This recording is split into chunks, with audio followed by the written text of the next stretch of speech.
મારે ગઈકાલે જ મુસ્લિમ મારા મિત્ર છે એની સાથે વાત થઈ તો હું શેતાન પર જ વાત કરતો હતો તો મારે હું એમને સુવાતા નથી એમને થોડું સમજાવું અને એ બી મને ઘણી બધી વાતો કહે છે મને કે તમને થોડું આટલું કેવું ખબર છે તો હું વાંચું છું અને તમારું થોડું જુદું એક જ છે. સ્થિતિ શું છે અને નવું બહુ જ અમૂલ્ય જેનું અનમોલ જેની કોઈ કિંમત ના આપી શકાય એવા અનમોલ રત્નોથી કે જે બહુ દુર્ભાગ્ય છે મળવા, બરાબર છે, એવા અનમોલ રત્નોથી જળવામાં આવ્યો અને એવી રીતે બનાવવામાં આવ્યો સર્વાંગી સુંદર હતો, એનામાં વાજિંત્રો હતા એ બહુ અને શું કહેવાય એ બધા જ જે દૂતો છે એ બધા દૂતો કરતા પણ શ્રેષ્ઠ હતો. એ બધા દૂતોના એ વર્શિપ લીડર હતો. આપણે નહીં જરા પિક્ચરના ગીતો આપણને બહુ ગમે છે. જો બોલિવૂડ નો કોઈ સિંગર ઈસુ બાપનું ગીત ગાશે ને તો મસ્ત લાગશે. કેમ કેમ એવું બને? કેમ કે એ બહુ ટેલેન્ટેડ હતો, એ સિંગર હતો, એ વર્શિપ લીડર હતો. એટલે આપણને કોઈ સરસ ગીત વાંચતું છે ને આપણને એકવાર બે વાર સાંભળીશું તો ભલે આપણી ઈચ્છા નહીં પણ આપણને ધ્યાનમાં અહીંયા આપણે ચાલતા ફરતા એક એને ગુનગુનાઈ લઈશું. પછી યાદ રાખી આ શું કરું છું. સાચી વાત છે આ. એ સિંગર હતો અને બધા લોકોની આરાધના લઈને એ ઈશ્વરની પાસે જતો. હાલેલુયા.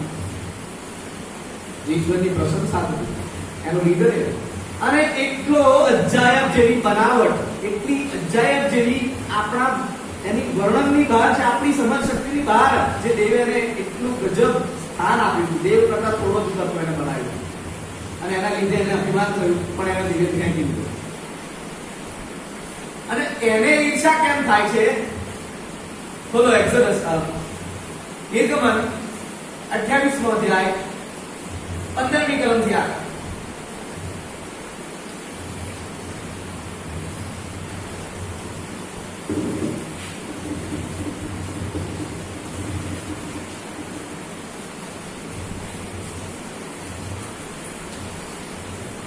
વાંચો. નિર્ગમન 28:15 થી આગળ. અને તેને પૂર્વ વણકરની કારીગરનું ન્યાયપણું ઉરપત્ર બનાવ. હા, એક ઉરપત્ર બનાવો. શું બનાવો? ઉરપત્ર એટલે શું કહેવાય? પત્ર. છાતીનું એક પત્ર બનાવો. શું બનાવો? પત્ર, એક ઉરપત્ર. છાતી પર રહે એવું એક શણગારેલું એક ઉરપત્ર બનાવે.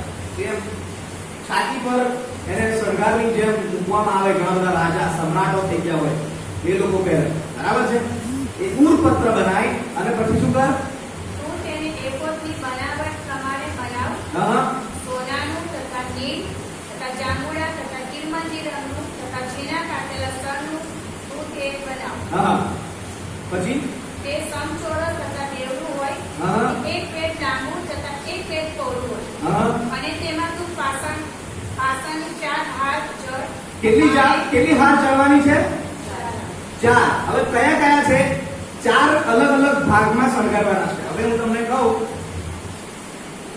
નાનું છે પણ આ ઉરપત્ર છે. આ ઉરપત્ર છે તો 1 2 3 4 એમ 4 લાઈન. શું?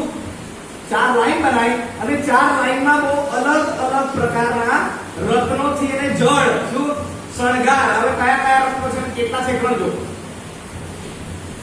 પહેલીમાં માણેક, હા, પોપરાશ, હા, કલાની હાર. હા, જે પછી પહેલી હાર થાય. હા. અને બીજી હાર નીલમ, હા. નીલમ તથા હીરાની. હા, છ અને થયા. અને ત્રીજી હાર સની, આખી તથા યાકૂતની. 9 થયા. અને ચોથી હાર કિરોત તથા ટોમેટ તથા યાસ્પી. કેટલા થયા? 12 થયા. ગણજો બરાબર. 4 હારમાં 3 3 4 કરી કેટલા થયા? હવે આ કોની વાત છે ખબર છે? આ હારૂનની વાત છે. કોની વાત છે? હવે આખા જગતમાં, આખી દુનિયામાં સૌથી પહેલો કોઈ યાજક થઈ ગયો એ હારૂન હતો. કોણ હતો? એ હારૂન. અને હું તમને કહું, ડે ઓફ અટોનમેન્ટ, પાપાર્પણના દિવસે, પશ્ચાતાપના દિવસે, કે નવીનીકરણના દિવસે જ્યારે લોકો પોતાના અપરાધોને લઈને પાપની માફી માટે બલિદાનો લઈને આવતા હોય યાજકની પાસે, ત્યારે એ આખી પ્રજાના પાપની માટે માફી માટે અને એ દિવસે દેવ પોતે એ દ્રશ્ય રીતે એ મુલાકાત મંડપમાં હાજર હોય સાહેબ પેલા પડદાની પાછળ. સાંભળજો. અને ત્યાં હારૂન વર્ષમાં એકવાર માણસ દેવની હાજરીમાં જાય, દેવની પાસે જાય, ત્યારે એને આ આભૂષણ પહેરીને જવાનું, આ ઉર્પત્ર પહેરીને જવાનું. અને એની અંદર કેટલા 12 અલગ અલગ રત્નો છે. પેલા 9 હતા. કેટલા હતા? ઈર્ષા થાય ને. હું દૂધ હતો યાર, હું દૂધ છું, હું સર્વશ્રેષ્ઠ દૂધ છું. આપણા લોકોને આ જ વાતો હોય, હું આમ છું, હું તેમ છું. અરે તું કેવા છું? ઓળખી લે પોતાની જાતને. પોતાની જાતને જે બહુ વધારે માન આપવાની ઈચ્છા રાખતો હોય ને, કે પોતાની જાતને કેન્દ્ર સ્થાને રાખીને પોતાનો મહિમા શોધતો હોય ને, એ તો પેલાની ઈચ્છા હતી. એ તો આ લુસીફર ઇંગ્લિશની ઈચ્છા હતી કે મને ભજન કરે, લોકો મારી પસંદ કરે, લોકો મારી સ્તુતિ કરે. કોની ઈચ્છા? એને 9 રત્નો, હું દૂધ અને મને 9 રત્નો. અને પેલો માણસ કે જેની પવિત્રતા મારી આગળ કશું નહીં, દૂધની આગળ આપણી પવિત્રતા માન્ય રાખે. દૂધની આગળ જો આપણી પવિત્રતા દૂધની સાથે આપણી સરખામણી ના થતી હોય તો દેવની સાથે કેમની થાય? તે છતાંય દેવ એમ કહે છે કે મારી હાજરીમાં એ હારૂન યાજક લોકોના પાપને લઈને એમના પસ્તાવાના માટે પાપાર્પણના દિવસે આ ઉર્પત્ર પહેરીને તૈયાર થઈને મારી આગળ આવે. હાલેલુયા. એટલે એને ચચરે પછી એને તરત જ દુખે, એને તરત દેખાય થાય અને ઈચ્છા થાય પેલાનો આભાર માને, મારો આભાર ના માને. આવું છે ઘણા અભિપ્રાય. કેમ તમારો આભાર નથી માન્યો? ભૂલથી કાં તો જાણી જોઈએ માન. જે વ્યક્તિ આભાર માનતા હતા એ ભૂલી ગયા તો શું થઈ ગયું? તમે મહિમા શોધો છો, શું કરો છો? એ જ પેલો શોધતો તો નાખી દીધો. એ તમારા પર ને મારા પર રોજ રાત દાડો દોષ મૂકે છે ને, કારણ કે આટલી બધી અદેખાય છે. એને દેવે ફેંકી દીધો, એના પાપ માફ કર્યા નહીં, સર્વશ્રેષ્ઠ હોવા છતાં એને તુચ્છ ગણી નાખ્યો. અને અગ્નિમાં તમે મેં કહ્યું ને એ રીતે એ હસ્કેલમાં જ ટેક્સ્ટમાં જે મને વાંચ્યો એને અગ્નિમાં ફેંકી દેવામાં આવ્યા. ના, હસ્કેલમાં નહીં, લગભગ એ પ્રતિકરણમાં છે. 2-3 જગ્યાએ છે. આંખમાં સળગમાં ફેંકી ને એવું જ થવાનું. આંખમાં સળગમાં ફેંકી દેવાનો. બીજી વસ્તુ, હજુ એને શું લાય પડે? હજુ એને શું અદેખાય? હજુ એને શું અણગમો? બધી એવું તમે સાંભળ્યું કે માણસને દૂતોની સેવામાં મોકલ્યા? કોઈ દૂતને જરૂર પડી માણસને મોકલ્યા? પણ તમે જો સિયોના વીરમાં દૂત આવ્યા દાનિયેલની પાસે. હાલેલુયા. ઇબ્રાહીમની ઘણી બધી વાર મુલાકાત લીધી દૂતોએ. પેલા લોટ ના ઘેર દેવના સેવકો આવ્યા, એ દૂતો આવ્યા. મરિયમ પાસે દૂત આવ્યા. અને જે ન્યાય છે, જે દેવનું ભય રાખે છે, એના તંબુની આસપાસ દૂતો સિક્યોરિટી કરે છે, છાવણી ના કરે સાહેબ. હાલેલુયા. આપણને દૂતો કરતા શ્રેષ્ઠ થયા છે. હાલેલુયા. અને એ લાઈ મળે છે, એને એ અદેખાય છે. અને જે અદેખાયમાં દોષ મૂક્યા કરે છે. એટલે તમારે પોતાને હવે હું લાયક નથી એવું નહીં કેવું. દેવ જો લાયક બનાવે છે તો આપણે એવું ના કેવું કે હું લાયક નથી. હવે હું નવી ઉત્પત્તિ છું, પણ મારે હવે નવી ઉત્પત્તિ જેવા નવા પાન આવવા જોઈએ, નવા ફળ આવવા જોઈએ. જૂના ફળ આવતા હોય તો મૂડી પેલા જતું રહ્યું છે, એ ધ્યાન આપવાનું. બરાબર છે? એ જો દેવ સમાન હોવાનું છોડીને તમને મને પ્રેમ કરતો હોય એનું એક જ કારણ છે કે એ આપણે એના લોહીમાં લાયક છીએ. હાલેલુયા. પણ એ રાત દાડો દોષ મૂક્યા કરે છે. જૂના જીવનની વાત અને નવા જીવનમાં માણસ ભૂલ કરે છે. પણ આપણે કોઈનો દોષ કે કોઈના પર ન્યાય ઠોકી બેસાડીએ નહીં, કારણ કે એ ખ્રિસ્તી વ્યક્તિ તરીકેનું કેરેક્ટર છે નહીં. એ તો કોનું કેરેક્ટર છે મેં ચોખ્ખું જાહેર કરી શકાય. દૂતો કરતા શ્રેષ્ઠ આપણને ગણવામાં આવે છે. અને સૌથી બેસ્ટ રોમનમાં પણ છે કે તમને રાજમાન્ય યાજક વર્ગ ગયા છે. તમને મને કેવા ગયા છે? મેં તમને કહું છું ને, રાજમાન્ય યાજક વર્ગ અને ખાલી યાજક વર્ગ શું છે કહ્યું તું? જો તમને કહું, નીચલી જાતિમાં, આપણા દેશનું રાજ્ય, નીચલી જાતિના જે લોકો એમના ઘરે કોઈ માંગલિક પ્રસંગ હોય, લગ્ન હોય, સગાઈ હોય કે કોઈ કથા ને એ કરતા હોય છે બધા, તો જે નીચી જાતિના જે આપણે એ બધી જાતિમાં એ રીતે વર્ગોમાં આપણે બહુ માનતા નથી, આપણે બધાને સરખા માનીએ, પણ એક સમજવા જેવી વાત છે. તો ત્યાં જે ઊંચી જાતિના જે બ્રાહ્મણો છે એ એમના ઘેર જઈને કથા કે બધી વાતના એ જે વિધિઓ છે એના કરા એટલે બારો કહેવાય, બારો ભાઈ કહો બારો, એટલે ઢોલ લઈને મસ્ત ગાતા એટલે પૂરી ટાઈપના બામણિયા જેટલે કે નીચી જાતિના અલગ બાપા, અલગ યાદ ખબર પડે છે. એ લોકો બધા કે જે બધા માગી ખાતા હોય, સમજ પડે છે કે એ જનવેદ કરતા હોય, એ એમના જેવું નહીં. પણ એ જે નીચી જાતિના લોકોના આ વિધિ વિધાનોમાં, એમની બધી સેવાઓમાં એમનો ભાગ, એમનો રોલ, એમની ભૂમિકા એ યાજક છે. પણ રાજમાન્ય યાજક વર્ગ એટલે રાજાને ઈશ્વર સાથેના સંબંધમાં કઈક વધો પડે છે, પ્રાર્થના કરાવી છે, કથા કરાવી છે, જે કરાવું છે, તો રાજા જે સૌથી ઉચ્ચ કોટીના શ્રેષ્ઠ યાજકને રાખે છે, એ શ્રેષ્ઠ યાજકના આપણે છે સાહેબ. હાલેલુયા. એ યાજક છે આપણને એવી પદવી આપી છે, તમે મારા દીકરાને દીકરીઓ છો, હું તમને આજથી દાસત્વનો આત્મા નહીં આપતો. હાલેલુયા.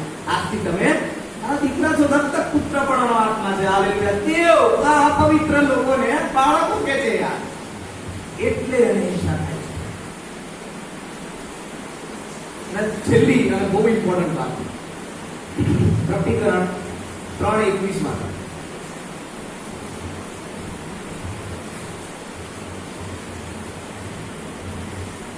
પ્રકટીકરણ 3:21 એ જીતે છે તેને હું મારા રાજ્યસરમાં મારી સાથે બેસવા દઈશ, જેમ હું પણ જીતીને મારા બાપની સાથે તેના રાજ્યસર પર બેઠો છું. ઈસુ ખ્રિસ્તના નામમાં આપણે તારણ પામેલાઓને જે ઈસુનું છે એમાં આપણને વારસો છે, ખબર છે? અને વારસો શું છે? તો 3:21 ચોખ્ખું કહે છે કે જે જીતે છે, કોણ જે જીતે છે એને હું મારા બાપની પાસેના રાજ્યસરમાં જ્યાં હું બેઠો છું ત્યાં બેસવા દઈશ. હાલેલુયા. અને પેલા ત્યાં લીધો એને મળ્યો નહીં. એના માટે માણસે પાપ કર્યું ત્યારે દેવે ત્રિએક દેવ ભેગા થયા, ત્રિએક દેવે ચર્ચા કરી, ત્રિએક દેવે ચિંતા કરી કે હવે આનું શું કરવાનું, આને તો પાપ કર્યું.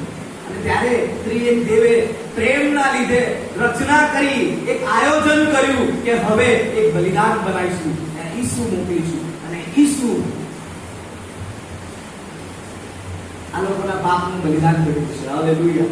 યોજના કરી, બેસીને ચર્ચા કરી, ચિંતા કરી, અને શેતાન એને વિચારો જરીને કીધું મારો ટાઈમ નહીં થયો. આ દેખાય છે આપણે બહુ શ્રેષ્ઠ છીએ.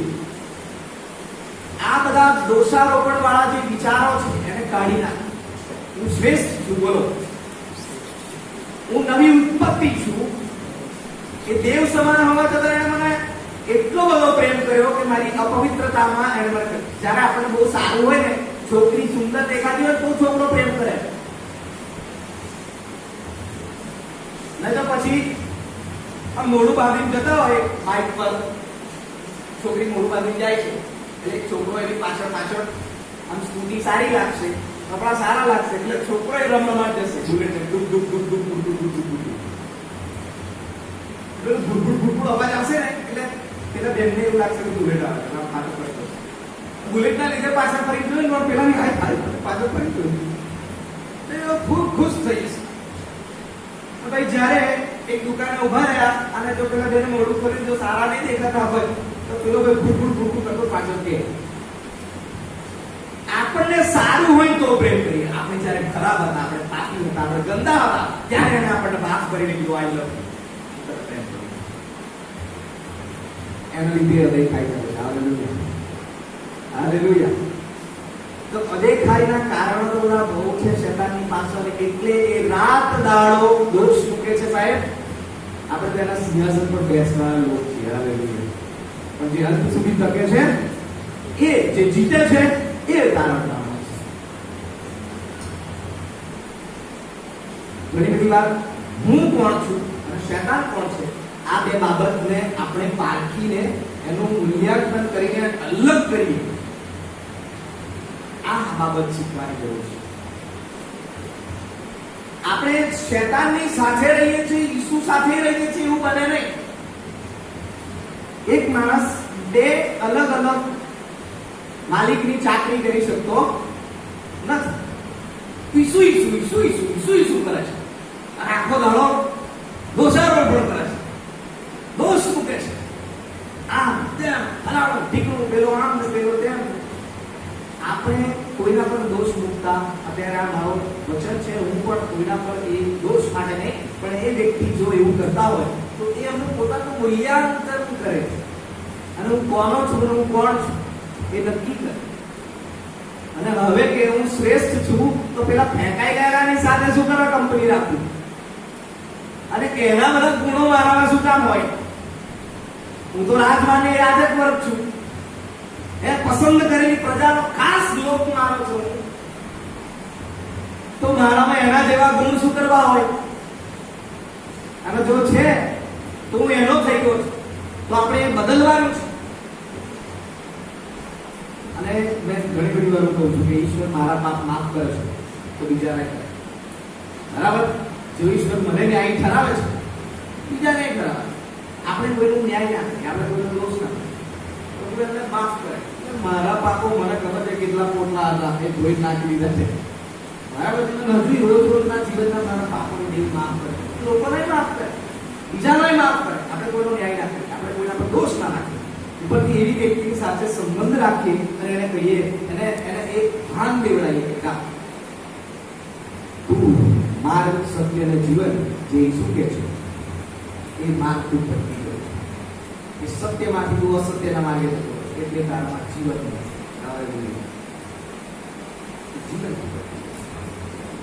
પાછળ શું કહેવાનું? આ જીવન આપણે એના નહીં, આપણે ઈસુના છીએ. તો આપણામાં એના ગુણ હોય એવું આપણે પ્રાર્થના કરીએ. એ આપણું ક્રિસ્તી જીવન છે. આવો આપણે પ્રાર્થના કરીએ. સ્વર્ગીય રાજા, મારા પ્રભુ, મેં તમારો આભાર માન્યો છે.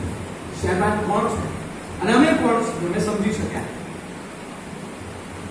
પ્રભુજી, અમને એના કરતા શ્રેષ્ઠ, સર્વશ્રેષ્ઠ તમે બનાવ્યા. પૃથ્વી પરનું શ્રેષ્ઠ માનવ જીવન તમે અમને આપ્યું. અમે જ્યારે સારા નતા, જ્યારે અમે પ્રેમને લાયક હતા, ત્યારે તમે વળગી પડ્યા, પોતાને બહુ પ્રેમ કર્યો, ત્યારે તમે અમને પ્રેમ કર્યો. અમારા જીવનમાં ઈશ્વર અમે તમારા ગુણો રાખીએ, અમે તમારી સેવા કરીએ, અમે તમારા વેલાના ડાળીઓમાંના એક છીએ. તો પ્રભુજી, અમારામાં એ ફળ લાગે. જો બીજા ફળ લાગે તો અમે મૂલ્યાંકન કરીએ. અમારી એ ભૂલોને પિતા પરમેશ્વર તમારી પાસે લાગે. અમે કોઈનો દોષ ના કરીએ, અમે કોઈનો ન્યાય ના કરીએ, અમે પોતાનો ન્યાય કરીએ, પોતાની ચિંતા કરીએ, પોતાનું મૂલ્યાંકન કરીએ, અને અમે શેતાનના નહીં પણ તમારા થઈને રહીએ, એવી રીતે પ્રાર્થના કરીએ. અમારામાં જો અછતો અને એવી બધી બાબતો માલુમ પડે છે તો અમે અપરાધોની ક્ષમા માંગીએ છીએ. અમને નવા કરો, નવી ઉત્પત્તિ કરો, એવી અમે પ્રાર્થના કરીએ છીએ. અમને એ શ્રેષ્ઠ જે શ્રેણી છે એ શ્રેષ્ઠ શ્રેણીમાં અમને ફરીથી ગોઠવો, એવી અમે પ્રાર્થના કરીએ. અમે તમારી પાસે અમારા અપરાધોની ક્ષમા માંગીએ છીએ. અપરાધોની ક્ષમા માંગતા પ્રભુ ઈસુ દ્વારા માંગીએ છીએ. સાંભળો તમારે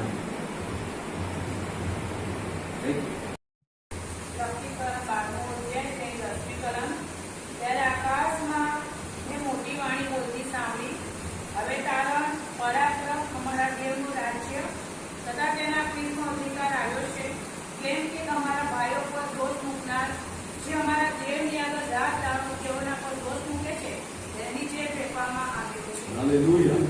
આપણે પ્રાર્થના કરીએ. સ્વર્ગીય રાજા, મારા પિતા, મારા પ્રભુ, મારા દોરનાર, મારા ચલાવનાર, અમારા માર્ગની જ્યોતિ, અમારા આંખોના માટે તેજ, અને તમારો આભાર માનું સ્તુતિ કરું છું. પ્રભુજી, આજે જે વચન તમે અમારા મધ્ય પીરસ્યું છે, આપ્યું છે, એ વચન દ્વારા પિતા પરમેશ્વર અને અમારા જીવનમાં આનંદ બાબતો શીખીએ છીએ. પિતા પરમેશ્વર એ બાબતો અમને અમારી મધ્યે તમારી ઈચ્છાઓને પૂરી કરતી હોય એવું થવા તમારા હાથમાં થાય. પ્રભુ દ્વારા માગીએ છીએ, સાંભળવા માટે. હાલેલુયા. પ્રકટીકરણ 12:10 એ શૈતાનને રિપ્રેઝન્ટ કરે છે. કોને? શૈતાન. અને આજનો મારો વિષય છે શૈતાન અને હું. શૈતાન અને હું. હું કોણ અને શૈતાન કોણ? બરાબર છે. માનવ કોણ અને શૈતાન, એના પર છે આજનો વિષય. એટલે પ્રકટીકરણ 12:10 ફરીથી વાંચીશ. ત્યારે આકાશમાં મેં મોટી વાણી બોલતી સાંભળી કે હવે તારણ, પરાક્રમ, અમારા દેવનું રાજ્ય તથા તેના ખ્રિસ્તનો અધિકાર આવ્યું છે. કેમ કે અમારા ભાઈઓ પર દ્વેષ મૂકનાર, બરાબર, અમારા ભાઈઓ પર, અને બોલો ભાઈઓ પહેલો, બરાબર, પહેલો ભાઈ છે, ભાઈઓ પર દોષ મૂકનાર, જે અમારા દેવની આગળ રાત દહાડો તેઓના પર દોષ મૂકે છે. કોની આગળ? દેવની આગળ. અને શું કરે છે? રાત દહાડો દોષ મૂકે. ક્યારે મૂકે છે? કન્સિસ્ટન્ટલી, કન્ટિન્યુઅસલી, સતત, નિરંતર, ચાલુ ને ચાલુ. તું પાપી છું, તું ફલાણો છું, તું ઢીકણો છું, તું વ્યભિચારી છું, તારામાં તો આટલી આટલી ખામી છે, તારામાં બહુ અછત છે, બહુ ભૂલ છે. આવું કે છે હંમેશા. તું પાપી છું, તું આમ છું, તેમ છું. સામે વાળાને કે દરેક વિશ્વાસીને એ નીચો પાડે, એને દોષી જાહેર કરે. હંમેશા એને એ જ યાદ દેવડાવે છે કે તું પાપી છું, તું આદમનો છું, તું ઈસુનો નથી, તારી કોઈ યોગ્યતા નથી. આવું યાદ દેવડાવે છે વારંવાર. દોષ મૂકે. એ કોણ મૂકે છે દોષ? અને આગળ વાંચો, જે વારંવાર દેવની આગળ રાત દહાડો તેઓના પર દોષ મૂકે છે તેને નીચે ફેંકવામાં આવ્યો છે. હાલેલુયા. આ બાબત શું દર્શાવે છે? આપણને ખબર છે, મેં આના પર એકવાર સંદેશ વાપર્યો કે એને એના મનમાં ઈશ્વરની વિરુદ્ધ અપરાધ કર્યો અને એને નીચે ફેંકી દેવામાં આવ્યો. હવે હું તમને કહું, હું કોઈ વ્યક્તિ પર દોષ શા કારણે મૂકતો? કેમ કે મને એના માટે અણગમો શું હોય? પહેલા પહેલી બાબત શું છે? મને એ વ્યક્તિ માટે શું હોય? અણગમો હોય. પછી બીજી બાબત, મને એ વ્યક્તિ પર ઈર્ષા આવતી હોય, કે દેખાય થતી હોય. હું એની નિંદા કેમ કરું? કે એના વિરુદ્ધ બોલું કેમ? કે પછી એના માટે ખોટી સાક્ષી કેમ પૂરું? કે એના પર દોષ કેમ મૂકું? કેમ કે મને એના માટે અદેખાઈ થતી હોય, કાં તો પછી મને એની ઈર્ષા થતી હોય, મને એના માટે અણગમો. આ બહુ ઇમ્પોર્ટન્ટ વસ્તુ છે, બહુ સમજવા જેવી વાત. હવે જો બેન તમે કોઈના માટે દોષ મૂકતા હોય કે કોઈને કહેતા એની ભૂલ કાઢતા હોય, તો કાં તો એવું છે કે તમને એ ભાઈ ગમતો નથી, કાં તો પછી તમારે એની સાથે બનતું નથી. એવું હોય કે નહીં? છે કે નહીં? જે તમારા પક્ષનો હોય એનો તમે દોષ ના કાઢો. જે તમારા પક્ષનો એનો તમે દોષ કાઢો ક્યારેય ના બને. મારો મિત્ર છે, બહુ સારો મિત્ર છે, એની બધી આદતો સારી છે, પણ એક આદત ખોટી છે, પણ એના પર દોષ નહીં મૂકું. કેમ? કે મારો મિત્ર છે. કેમ? કદાચ કોઈ રીતે એને પ્રેમથી કહે કે આ તું આ થોડું વાત નહીં ચાલે, આ તું બહુ મસ્ત માણસ. આપણે એના પર દોષ ના મૂકીએ, કારણ કે આવા પક્ષનો છે, આપણને એની સાથે રહેવું ગમે છે. જે શૈતાનનો છે, સાંભળો, જે શૈતાનનો છે, શૈતાન એના પર દોષ મૂકતો નથી. અને એના પર દોષ મૂકતો નથી એટલે એને એવું કેવું લાગે છે કે આઈ એમ પરફેક્ટ. એને કેવું લાગે છે? હું સંપૂર્ણ છું, હું સંપૂર્ણ છું. દોષ કોણ મૂકે છે? આપણે સમજીએ, આપણે જાણીએ. દોષ કોણ મૂકે છે? કોણ મુકાવે છે? બરાબર છે? એટલે આ એક પહેલી બાબત, દોષ શું છે?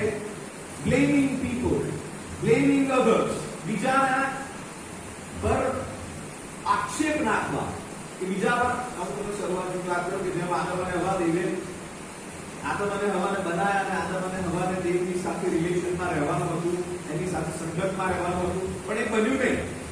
બરાબર છે? એ અપવિત્ર બાબતોના લીધે પવિત્ર સંબંધો જળવાઈ શક્યા નહીં અને એના લીધે દેવે એમને છોડી દીધા, એમને કાઢી દીધા, એ આપણે જાણીએ છીએ. અને એ સમયે જ્યારે આદમ અને હવાને દેવે પૂછ્યું શું કર્યું, તો આદમે હવાના પાસે ટોપી નાખી કે તે જે હવા આપી છે એને ભૂલ કરાય, આપણે જાણીએ છીએ. અને પછી હવાને પૂછ્યું તો હવાએ એ ટોપી સાફ પર નાખી કે પેલા શેતાને મને પર દોસ્ત પાપ આવે છે ને એમનો દોષ મૂકવાનું ચાલુ થઈ જાય. શું થાય છે? દોષ મૂકવાનું ક્યારે ચાલુ થઈ જાય છે? જ્યારે આપણામાં શેતાન આવે. કોણ આવે છે? એટલે જ આ 12 અને 10 પ્રતિકરણ 10 બહુ સ્પષ્ટ કહે છે, જે રાત દહાડો દોષ મૂકે છે એ શેતાન છે. કોણ છે?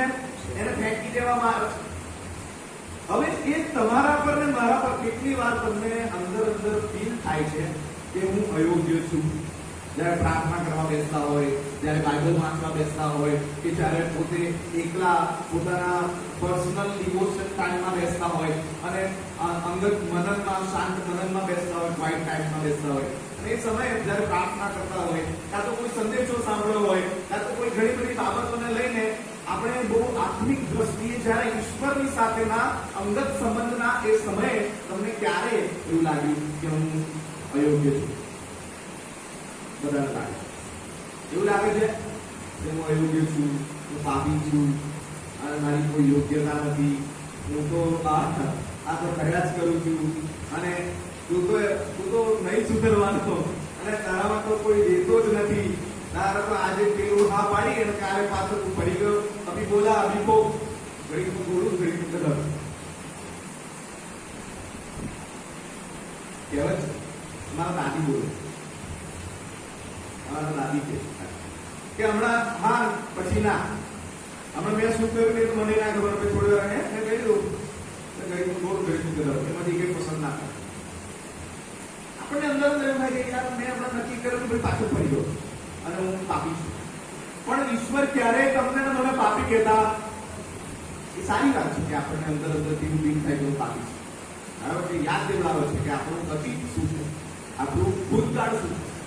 પણ હવે તમે એનું નવું સર્જન છે, આપણે નવી ઉત્પત્તિ છીએ. કોણ છીએ આપણે? પણ આપણે નવા છીએ ને તે છતાંય વારંવાર દોષ મૂકનાર કોણ છે? શેતાન. એ આપણને જૂનું ક્યાં દેવાય? તું તો આનંદ, તું તો આનંદ છે, તું તો તે દોષ મૂકવાનું કામ શેતાન. ઘણા બધા માણસો દોષ મૂકે. તમે જોજો, ફલાણો એટલે આમ હા મારી આ ભૂલ છે. શું કે છે? મારી આ ભૂલ છે, પણ એની તો આ ભૂલ છે, મારી તો આટલી જ છે, પણ એની તો આટલી મોટી છે. ઘણી બધી વાર મેં લગભગ ઘણા બધા સમાધાનો જોયા છે. સમાધાનમાં કેવું હોય, બેઠા તો હોય સમાધાન કરવા, પણ સમાધાનના સમય કેવું હોય ખબર છે કે જો તે પેલું કરેલું ને તારા પેલા વ્યવહારના લીધે આવું થયું, તું સમાધાન કરવા બેઠો તું પોપડા ખોલવા બેઠો છું. ઈશ્વર ના લોકો દોષ મૂકનારા નથી હોતા. યાદ રાખો, જે દોષ મૂકે છે એ તો શેતાન છે. કોણ છે? જો દેવ તમારા મારા દોષ જેમ પૂર્વ પશ્ચિમથી દૂર છે, જેટલું એનું અંતર છે એટલું તમારા મારા પાપને જો દેવ ફેંકી દેતા હોય, એ ભૂલી જતા હોય, હું તારા દોષને યાદ નહીં કરું. યાદ કરજો, યશાયા 43:25 ખોલો.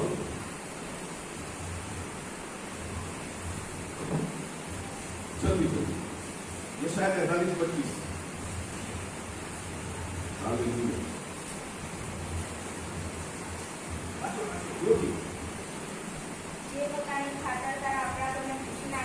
જે પોતાની ખાતર તારા અપરાધોને ભૂંસી નાખે છે તે હું જ છું, તારા પાપોને હું સંભાળીશ નહીં અને તારા પાપોને ભૂલી જઈશ. શું કે છે? તારા બાપોને હું સંભાળીશ નહીં. આપણે જ્યારે ઘણી બધી વાર કોઈ મિત્રની સાથે કોઈ બાબતને લઈને ચર્ચા કરતા હોય અને પછી જૂની વાત આવે ને, જો યાર તે ગઈ વખતે પેલું કરેલું ને એ આ વખતે નહીં ચાલે. અમે એકવાર ફરવા જતા હતા, હું મારા મિત્રો સાથે, મારા જૂના જીવનની વાત છે, જ્યારે અમે એક લાંબા ટૂર પર ફોર વ્હીલ લઈને અમે 4-5 જણા મારા કંપનીના બધા મિત્ર હતા, તો અમે બધા જતા હતા. તો મેં લાસ્ટ ટાઈમ છે ને, લાસ્ટ ટાઈમ અમે જ્યાં જમવા ગયા તો એ લોકોને ખબર બી ના પડી, મેં બિલ આપી દીધું. એ લોકોને ખબર ના પડી એ રીતે મેં બિલ આપી દીધું. પછી બહાર આવીને જમીને પછી ઉભા થઈને બિલ આપવા ગયા તો એ લોકો પૈસા તો આપી ગયા. એટલે ફરી જ્યારે અમે ફરવા ગયા ને ત્યારે કે જો યાર આવું નહીં કરવાનું, જૂનું યાદ કર્યું. શું યાદ કર્યું? આવું કરવાનું નહીં. પણ દેવ શું કે છે હું ભૂલી ગયો. આ સારો દાખલો આપે છે. ઘણા બધા નહીં કહેતા કે તારી તને હું બોલાવીશ મારા કઈ લગ્નમાં, પણ ગયો વખતે પીન નાગરી કરી નાગરી કરતો.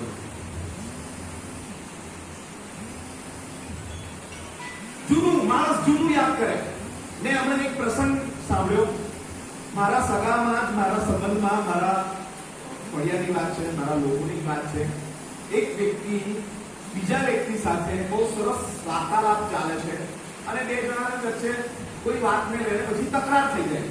હવે તકરાર થઈ જાય છે એટલે હવે એકબીજાની સામે કશું નહીં બોલતા, ઝઘડો થઈ જાય ને, એકબીજાની સામે કશું નહીં. પેલા ભાઈ જે એક સામેવાળા વ્યક્તિ છે બહુ આત્મિક રીતે વાત કરે છે કે આપણે તો બધું જ પ્રભુ પર નાખી દેવાનું. શું કહે છે ભાઈ? આપણે તો બધું પ્રભુ પર નાખી દેવાનું, તો આપણે તો આમ કરવાનું, આપણે તો સારી પ્રભુની વાત કરે. પણ પેલો ભાઈ એને કહે પૂજા ના કરું પ્રભુ કરો પૂરો નહીં મળતો. પછી એને થોડું કડવી વાતો થઈ એટલે પેલા ભાઈ નીકળી ગયા. પછી જે ભાઈએ પેલા જે પ્રભુ પ્રભુ કરતા હતા એ ભાઈના વિશે ખોટો દોષ મૂકવાની દોષારોપણ વાળી વાતો બીજા 4 જણ વચ્ચે કરી. અને શું કરી ખબર? અને મને ખબર નહીં, 5-6 વર્ષ પહેલા એ ફલાણી જગ્યાએ એની જોબ હતી અને ત્યાં એ 13 વર્ષ ચોરી ખાતો હતો અને આ લઈ એટલે એ એનું જૂનું જીવન હતું.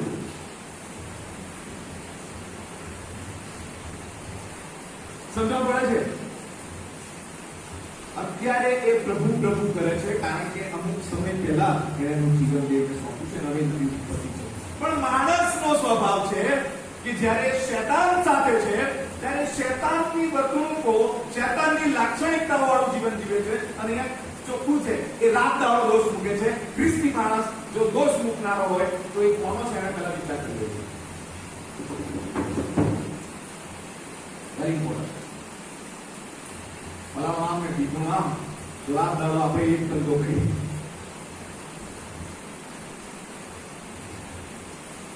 તું નિરંતર તેમનું ભજન કર, દરેક સંજોગોમાં તેમની આભાર સ્તુતિ કર. આ બધા વચનો આપણા માટે. ચાલો કે સરણીની 5,000 હે ને, દરેક સંજોગોમાં દેવની ઈચ્છા જાણીએ છીએ આપણે.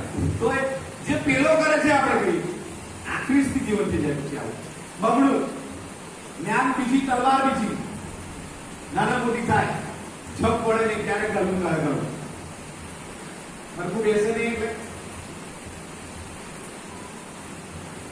સ્થિતિ શું છે? સ્થિતિ શું છે?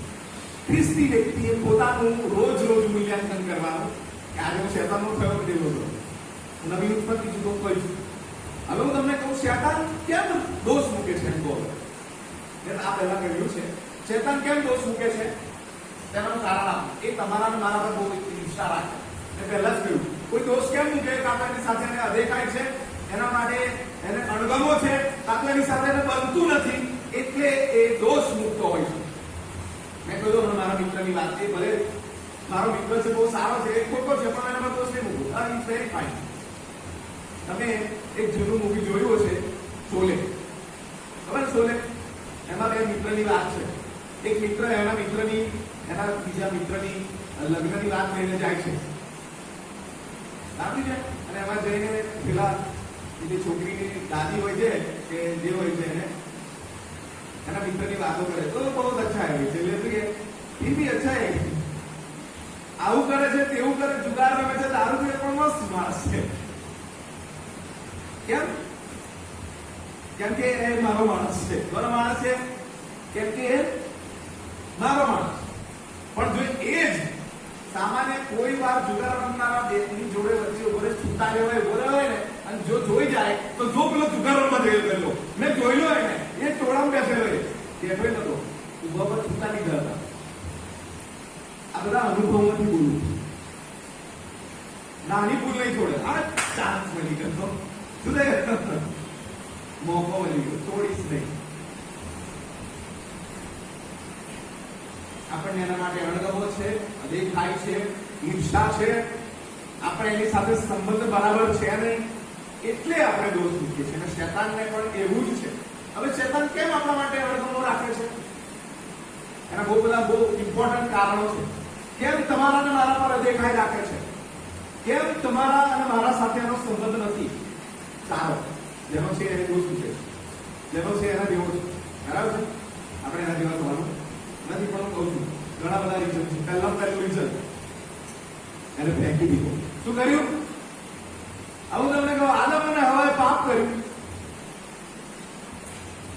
દેવે એમને કાઢી મૂક્યા જોકે, પણ તે છતાંય આ હમણાં જે 43-25 વાંચ્યું કે હું તારા ઉલ્લંઘનોને ફરીથી સંભાળીશ નહીં, હું યાદ નહીં કરું. શું કહે છે? અને એ જ રીતે ફિલિપી 2:6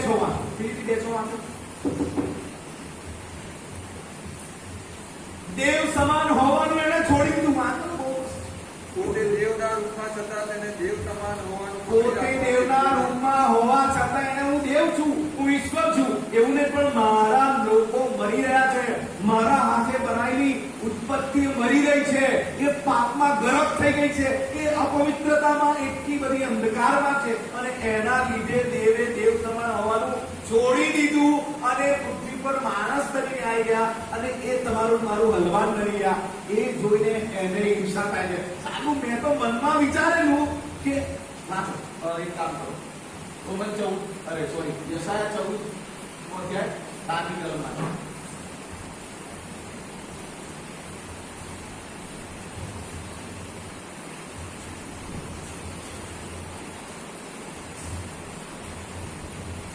તેજસ્વી તારા હા પોતાના પુત્ર હા તે આકાશમાંથી કેમ રે તેજસ્વી તારા પ્રભાતના પુત્ર તું ઉપર આકાશમાંથી નીચે કેમ ફેંકા?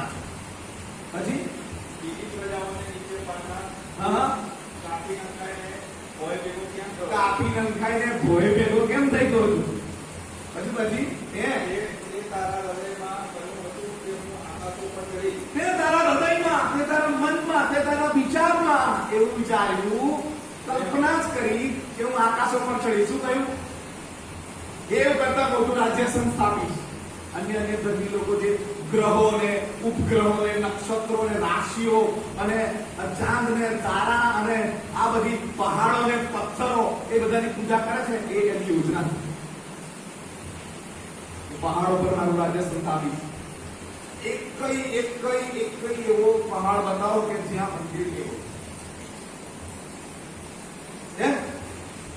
Each and every mountain or a small hill. દરેક જગ્યાએ છે ને એનું આયોજન નથી. એને એ જ વિચાર્યું. તમે જો લોકો ગ્રહો કહે છે, મને આ ગ્રહ નડે છે ને પેલો ગ્રહ નડે છે, એટલે તું ચાર જણને તારા ઘરમાં નડે છે. આ બધી લાયો લઈને ખોટી વાત છે. અહીં માણસ મંગળ પર જતા જતા એક સામાન્ય યાન મોકલતા એને વર્ષો લાગી જાય છે, અને એટલો બધો ખર્ચો થઈ જાય છે, એટલા બધા સંશોધનો કરવા પડે છે, તોય પહોંચાતું નથી. મિશન મંગળ મૂવી જોજો, કેટલા પ્રયત્ન કરે.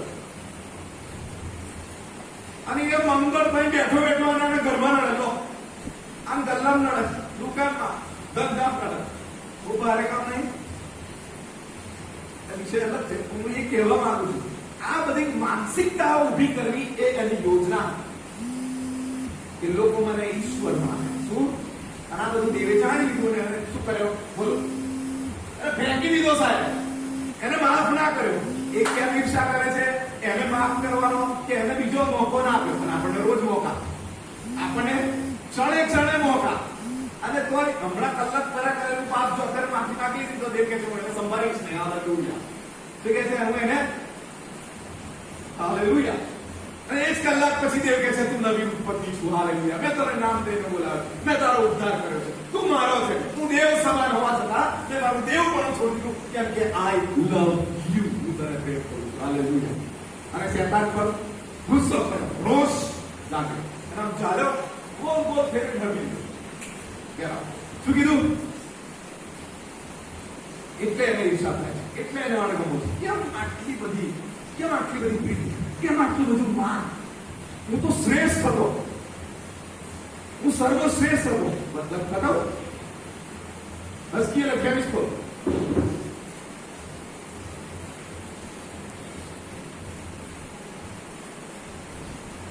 હસ્કીએ 28 11મી કલમ 11મી કલમથી આગળ વાંચો. વળી યહોવાનું વચન મારી પાસે આવ્યું કે હા. હે મનુષ્ય પુત્ર, દૂરના રાજા સંબંધી એક પરજીઓ ગાઈને તેને કહે હા. કે પ્રભુ યહોવા કહે છે હા. કે તું જ્ઞાનપૂર્ણ અને સર્વાંગે સુંદર હોઈને તું સર્વાંગે સુંદર હતો અને જ્ઞાનપૂર્ણ, બીજું કોઈ હતું નહીં એવું. પછી આગળ તું સર્વાંગે સુંદર હોઈને માપ પૂરું કરે છે. તું દેવની અદનવાડીમાં હતો. હા. સુવર્ણ જડિત સર્વ પ્રકારના મૂલ્યવાન રત્નો એટલે માણેક, એક મિનિટ. માણેક બધા ગણો કેટલા થાય છે? માણેક, પછી પોખરાજ, પોખરાજ, પછી હીરા, પછી ફિરોજ, પછી ગોમેજ, પછી યાસ્મીન, પછી નીલમણિ, પછી લીલમણિ પછી તથા અગ્નિમણિથી હા આભૂષિત હતો. કેટલા થયા?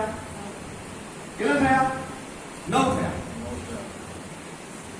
અહીંયા જુઓ, હું તમને જે કહું છું એ કેવું એને અલગ અલગ આભૂષણોથી અલગ, અને આ પૃથ્વી પર જે સર્વશ્રેષ્ઠ રત્નો કહેવાય કે જે માણસ એને મેળવવા માટે પોતાના જીવની પણ કિંમત લગાવી દે. ઘણા બધા તરવૈયાઓ અને ઘણા બધા સમુદ્રમાં જે પેલા ખોજ કરતાઓ છે, પોતાના જીવની પરવા નહીં કરતા. પેલી શાર્ક થઈ જાય તો, ઊંડે જાય ને ઓક્સિજન બોટલ ખબર થઈ જાય તો, પણ એ પોતાના જીવને જોખમમાં મૂકીને કદાચ કંઈક સારો રત્ન મળી જાય, કોઈ ખજાનો મળી જાય. સ્થિતિ આ છે. અને એ ખજાના ઓલરેડી એનામાં મૂકેલા હતા. હાલેલુયા. કેટલો ગજબ એ લુસિફરને. એને લુસિફર આપણે બાઇબલમાં લુસિફર છે, કુરાનમાં મુસ્લિમ લોકો એને ઇબ્લિસ કહે છે. શું કહે છે? ઇબ્લિસ કહે છે.